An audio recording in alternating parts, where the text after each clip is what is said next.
The crowd pressed against her from all sides, a tangled mass of tentacles, claws, and shimmering exoskeletons, and she moved like a shadow weaving through a riot of color and sound. Her long ears twitched constantly, picking up every snippet of conversation, every clink of credits exchanged, every cackle of a merchant trying to sell something that looked suspiciously like a sentient toaster.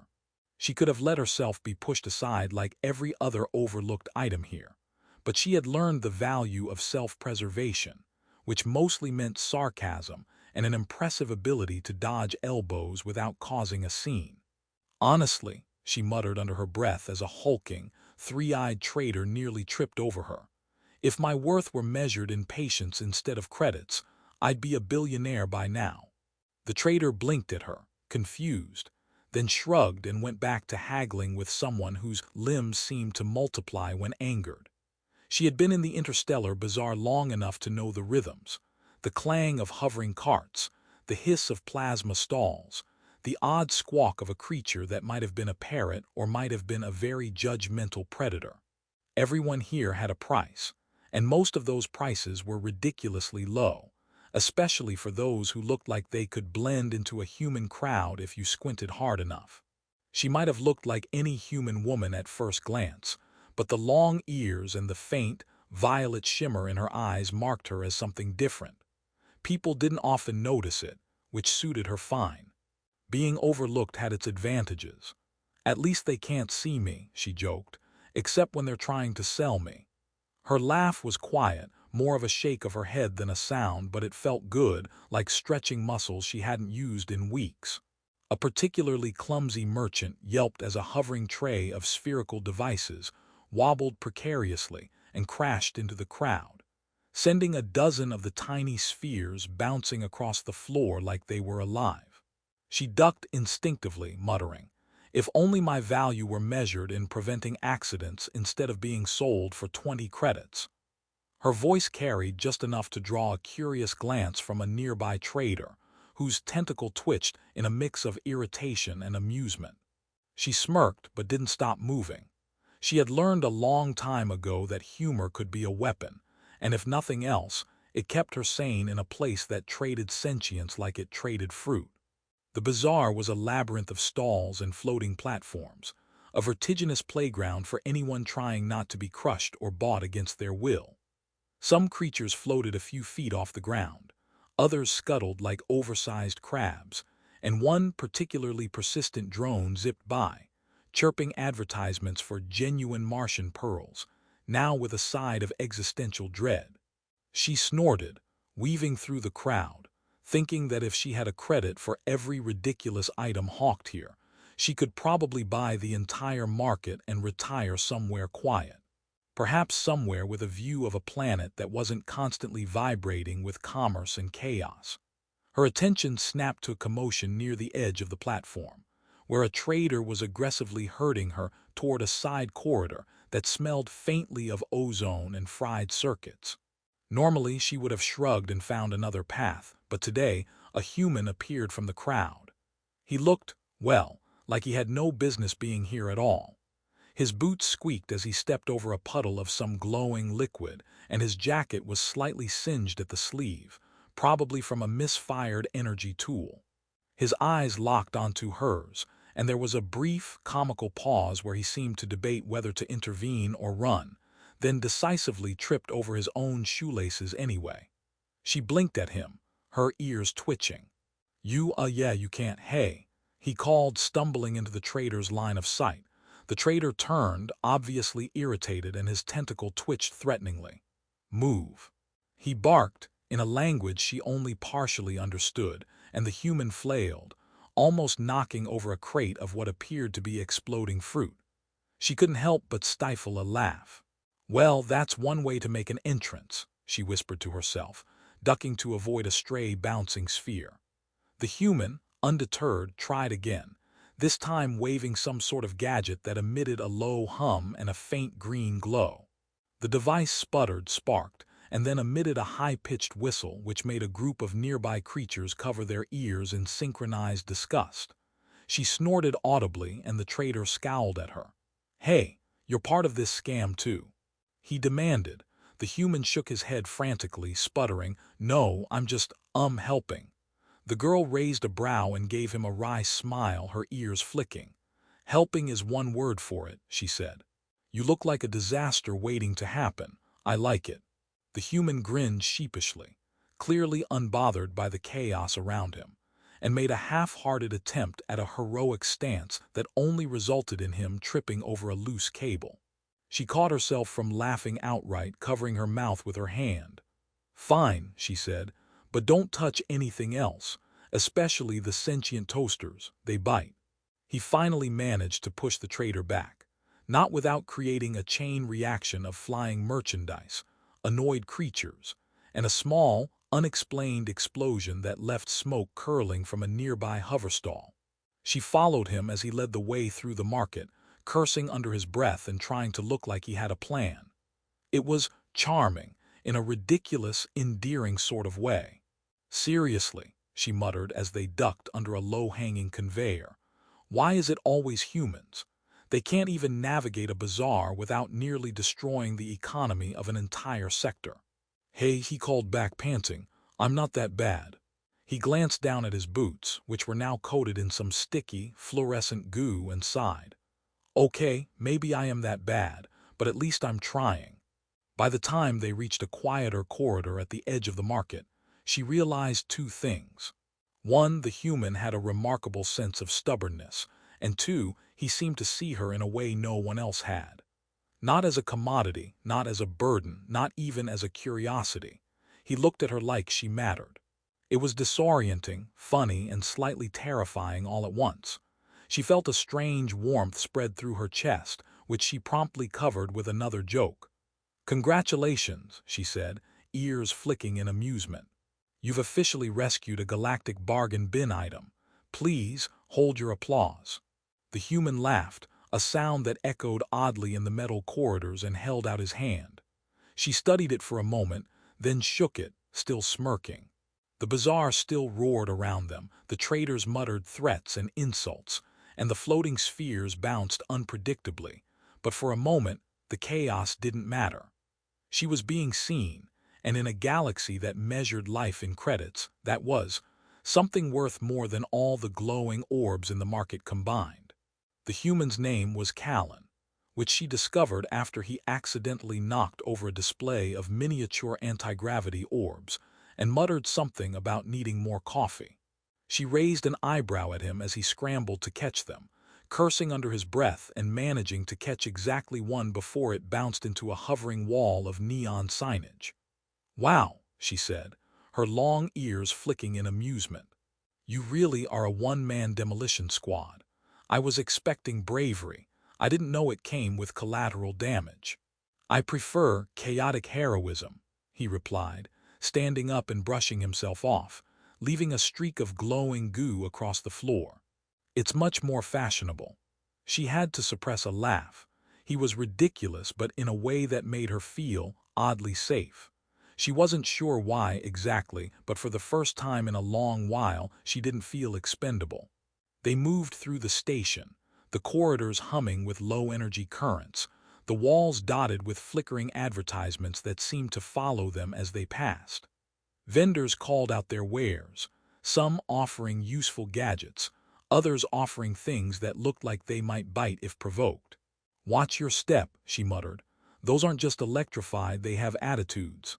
Callan tripped over a charging cable again, nearly knocking over a stack of self-cleaning armor plates. "Okay, maybe I'm getting the hang of this," he said, sounding remarkably cheerful for someone who had just almost destroyed an entire armory. She couldn't help laughing, and for the first time her own tension loosened. Humor was a powerful weapon, and she wielded it like a shield, keeping the shadows of the bazaar at bay.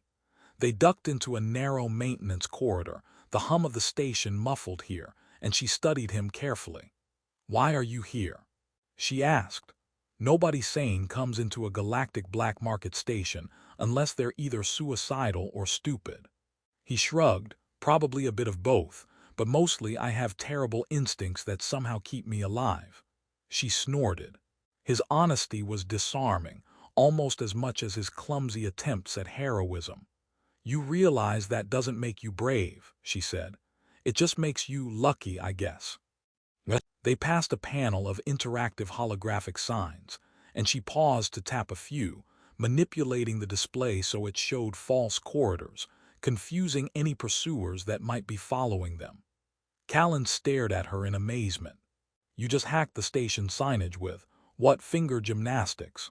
Finger gymnastics, she agreed, flexing her long, dexterous fingers. It's a hobby.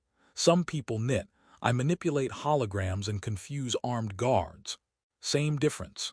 He laughed a bit nervously, glancing down the corridor to make sure no one was sneaking up. You know, he said, if I had half your skills, I wouldn't be a walking disaster right now. I've got more than half your skills, she replied dryly. You've got the coffee thing going for you, though. That's valuable in emergencies. They rounded a corner and nearly collided with a hovercart, carrying several sacks of glowing fuel pods. She flicked her wrist, and one pod gently levitated out of the way, spinning harmlessly above the floor. Callan flailed and nearly grabbed it, but she slapped his hands away with a grin. No, she said, unless you want to light yourself on fire, keep your hands off things that explode. Noted, he said, trying to keep his balance while still looking heroic. Exploding things are scary, but I bet you like them. She shook her head, ears twitching. I like not dying more than I like explosions. Trust me, the universe will give you plenty of those for free. They ducked into a small alcove, a storage area crammed with discarded tech and half-functioning robots. One of the bots, a cube with blinking lights, rolled toward them and beeped aggressively. She waved a hand and it froze, then tilted as if confused. See, she said, even machines respect my authority. You, on the other hand, might have to earn it. Callan laughed, brushing himself off again. I feel like you're subtly insulting me, but I'll take it as a compliment. She smirked. Subtle is my specialty. Now we wait until the traders calm down, then we move to the next safe corridor. You know, try not to trip over anything else in the meantime. Deal, he said, collapsing against a wall with a groan. Though I can't promise anything about tripping, it's kind of my thing. She flicked a piece of floating dust toward him with her mind, which made it spin in midair and then vanish. You're lucky I'm in a generous mood, she said. Otherwise, that dust would be sharp enough to cut through your pride. They stayed in the alcove for a few tense minutes, the hum of the station around them punctuated by distant shouts, the occasional clank of falling merchandise, and one very confused security drone that seemed incapable of distinguishing friend from foe. She kept glancing at Callan, noting the way he stayed alert despite his bumbling, the way he tried to look confident even as he tripped repeatedly. Something about him made the galaxy feel less hostile, less like a place where she was simply a commodity to be bought and sold. Finally, she decided it was time to move. Okay, Chaos Hero, she said, tugging him to his feet. Time to navigate a labyrinth designed by slightly sadistic engineers who clearly had a grudge against anyone with more than 2 legs. He groaned. I think you just described every building I've ever been in, but lead the way, boss lady. She raised an eyebrow at the title but didn't correct him. There were more important things than etiquette right now, like staying alive, avoiding explosions, and, most importantly, not letting the bazaar realize she was valuable. They slipped through corridors, avoided patrol drones with her holographic tricks, and even managed to bamboozle a trader who nearly recognized her, thanks to a well-timed hologram that made her appear as a small, harmless crate of electronics.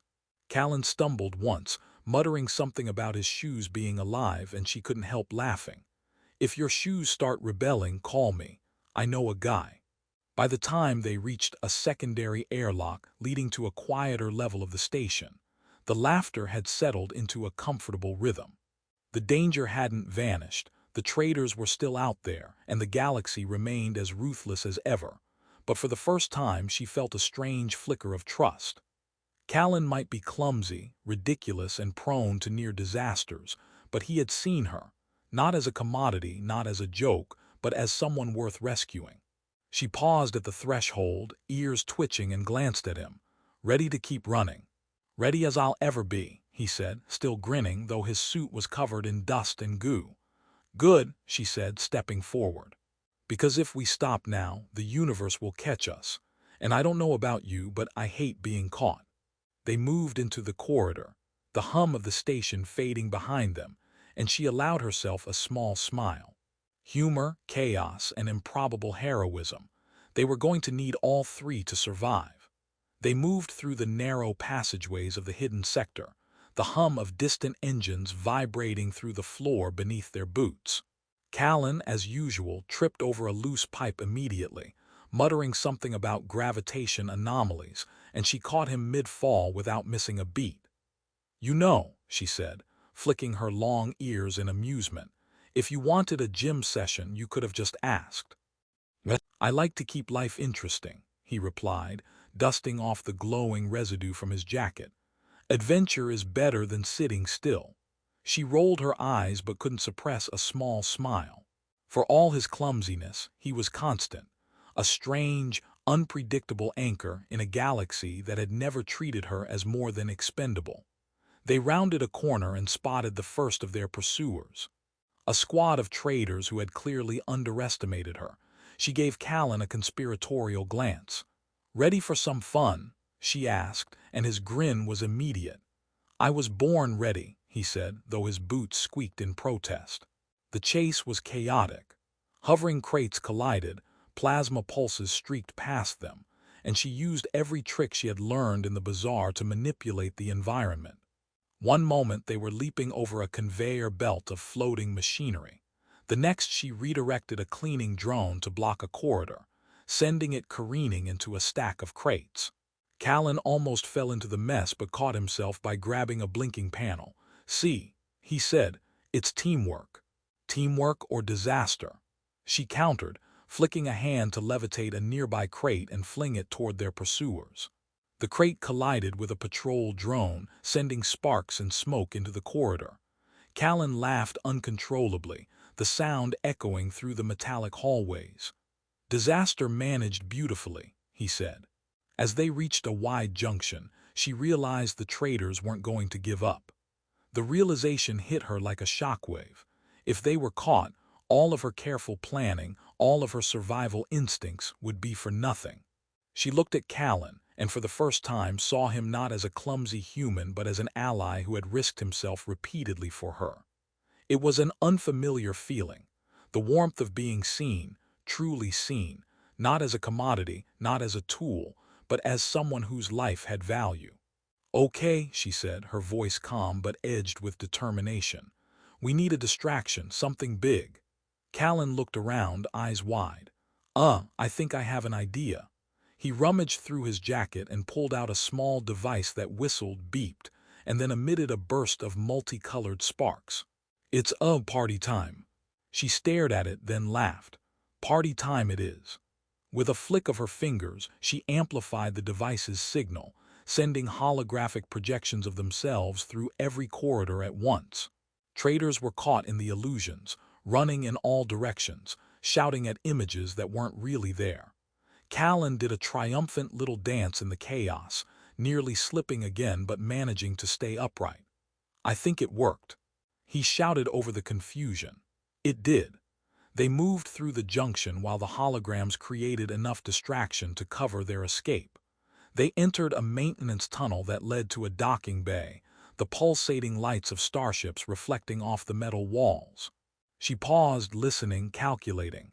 Her ears twitched, picking up the subtle shifts in gravity fields, the faint hum of approaching engines. Almost there, she said. Keep up. Callan nodded, still grinning despite the sweat on his brow. Lead the way, boss lady, he said.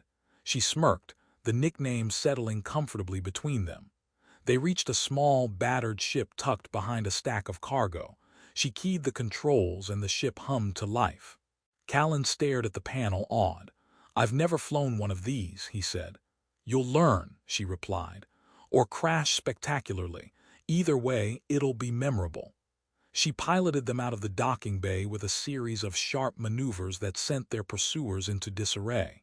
Sparks flew as energy blasts zipped past, narrowly missing the hull. Callan laughed, holding onto the seat for dear life. This is way better than coffee. The alien girl allowed herself a small, genuine smile.